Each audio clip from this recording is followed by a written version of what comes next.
প্রলোভন দিয়েছিল, মিথ্যা প্রলোভন, যে হাল আদুল্লুকুম, হে আদম এবং হাওয়া, আমি কি তোমাদেরকে জানিয়ে দিব আলা শাজারাতিল খুলদি ওয়া মুলকিন লা ইয়াবলা, হে আদম এবং হাওয়া, আমি কি তোমাদেরকে জানিয়ে দিব এমন একটা গাছের ব্যাপারে যেই গাছের ফল খেলে পরে তোমরা চিরস্থায়ী হয়ে যাবে এবং কোনোদিন মরবে না। এই যে চিরস্থায়িত্বের টোপ আর অমরত্বের টোপ, এই দুইটা টোপ দিয়ে আমাদের পিতামাতাকে ইবলিস জান্নাত থেকে বের করে দেয়। এখন পৃথিবীতে যত মানুষ পথভ্রষ্ট হচ্ছি আমরা, আমাদের এই দুইটা খাসলতের কারণে। আমরা অমরত্ব আশা করছি, আমাদের চলাফেরা দেখলে মনে হয় আমরা মরবো না, পরকালীন কনসেপ্ট বাদ। একটা হচ্ছে চিরস্থায়িত্বের টোপ, ক্ষমতা, এই যে ক্ষমতার দাপট, এই দুটো আমাদেরকে কিন্তু পথভ্রষ্ট করছে। ঠিক একই অস্ত্র ছিল ইবলিসের।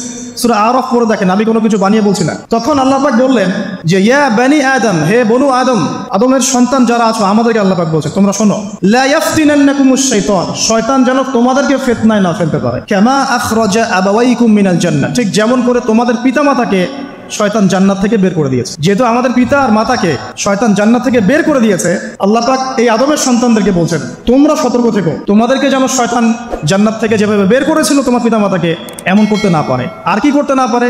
ইয়ানজিউ আনহুমা লিবাসাহুমা লিয়ুরিয়াহুমা মিন সাওয়াতিহিমা, পড়ে দেখেন সূরা আরাফ। আল্লাহ বলছেন মনে দেখো আদমের সন্তানরা, ইবলিস কিন্তু শুধু তোমার পিতামাতাকে জান্নাত থেকে বের করেই দেয় নাই, বরং গাছের কাছে নিয়ে গিয়েছিল, ফল খাওয়ার সাথে সাথেই তাদের গায়ের পোশাক খুলে পড়ে গিয়েছে। তাহলে আমাদের পিতামাতাকে জান্নাতে নগ্ন করে দিয়েছিল কে?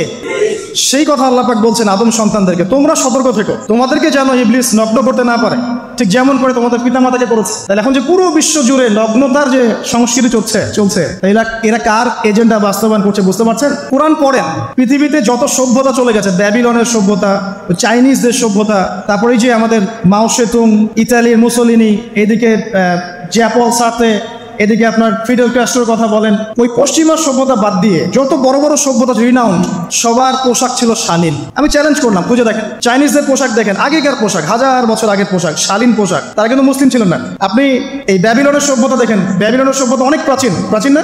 এই সভ্যতার পোশাক দেখবেন এটা অশালীন পোশাক ছিল না। এমনকি আইয়ামে জাহিলিয়াত যেটা আমরা বলি, নবী সাল্লাল্লাহু আলাইহি ওয়াসাল্লাম যখন জন্ম নেননি তার আগের সময় করো, ওই সময়ও যে মানুষ জেনা করতো, মেয়েকে যে কন্যা সন্তানকে জীবিত দাফন করতো, তারপরেও ওদের পোশাক শালীন ছিল।